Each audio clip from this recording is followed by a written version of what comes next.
back to Fair and Square Files, everybody. Thank you so much for joining us once again. Today we're going to be covering a very recent unfolding case and a disturbing turn of events. An Oklahoma City police officer has been charged with 5 terrible felonies. The charges stem from an alleged 8-hour ordeal in his Blanchard home after a date on Thursday night. So this is only literally a few days ago. Sergeant Len Stark, a 23-year veteran canine officer with the Oklahoma City Police Department, now stands accused of a series of grave offences. We've displayed them on the screen so you can read them yourself, and as you can see, they are very serious and definitely warrant the restraining order. Sergeant Len Stark was arraigned Monday afternoon in McClain County District Court. After his arrest, Stark's bond was set at $200,000. The court ordered him to surrender any weapons in his possession and prohibited any contact with the alleged victim. A non-guilty plea was entered on Stark's behalf by the judge. The bond was actually posted within a very short space of time. According to court documents, Stark and a woman who had previously been in a relationship with him went to Libby's Cafe in Goldsby on Thursday evening. Detective Jennifer Self of the Blanchard Police Department wrote in the probable cause affidavit that the woman reported things started to go bad for her as she left the restaurant with Stark.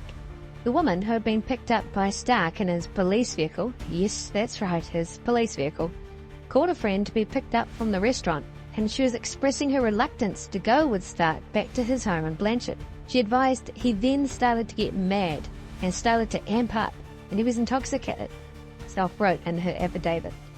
Ryan then disclosed about sleeping with other women, including a woman who Ryan often buys drugs from. So at this point, he's not really sounding like the best police officer in the world.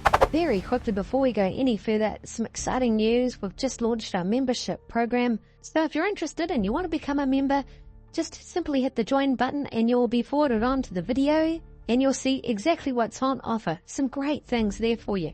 It's also such an amazing way to be able to support the channel, and we appreciate you so much. Right, let's get back to this unfolding story.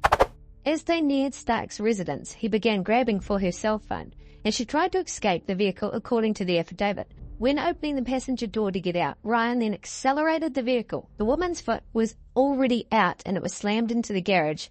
Now she knew at this point that her foot was most likely broken and toes dislocated. Ryan then took her phone, preventing her from getting help. Ryan then pushed her on her broken foot while she begged for him to get her medical attention. The affidavit detailed a series of brutal allegations over the following hours.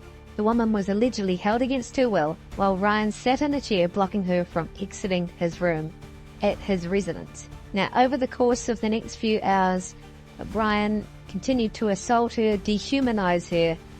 Terrible chain of events, it really was. While Ryan had her on the floor, he actually pulled a gun out on her as well. And so you can imagine she was petrified, fearing for her life. This is all allegedly, but it's not looking good, is it? Now, without getting into the specifics about what happened over the next few hours, I'm sure you can imagine, you can put 2 and 2 together, and you only need to look at the charges against Stark to know what unfolded or allegedly unfolded over the next few hours. The bruises and physical injuries are present, as well as the emotional damages that have taken place. Now, she was never allowed to get any medical attention at that time, so that poor lady was in excruciating pain and terrified. An emergency protective order was approved by a judge over the weekend, so very quickly.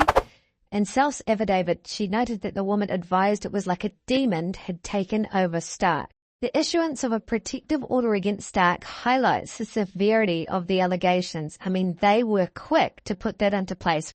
Now, it's very important to stress we're very much in the early stages of this investigation. This is all unfolding in real time. However, it's extremely disturbing, isn't it? The gravity of those allegations.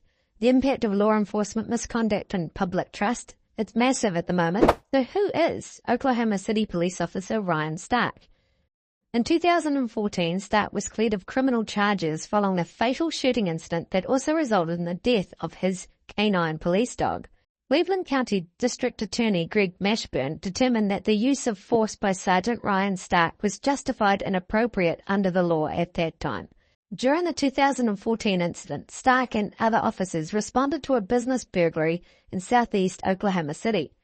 The suspect led police on a high-speed chase that ended with the suspect stabbing his police dog, according to the other police officers. Stark attempted to separate the suspect from the dog before drawing his gun and fatally shooting him. Unfortunately, the dog did die the next day from complications following the surgeries. The accusations against Stark are a sobering reminder of the significant responsibility that comes with wearing a badge. The alleged conduct, including denying medical attention and coercive behaviours, stands in stark contrast to the principles of public service. And after 23 years on the force, it's very likely that there'll be ramifications. There'll be spillovers from this incident into some of the cases that he'd worked on in the past. I'm sure there'll be internal investigations thoroughly examining any misconduct or any overuse of force. Like mentioned earlier, this is an unfolding case in real time, so we'll be sure to keep an eagle eye on the process and keep you updated as information comes to hand. Well, that's about it for me today, so have a great one. Thank you for joining us. And if you haven't already, hit that big red subscribe button and join our community. We also have the membership page, which I mentioned earlier on. So thank you. You're very much appreciated. And remember, be careful out there.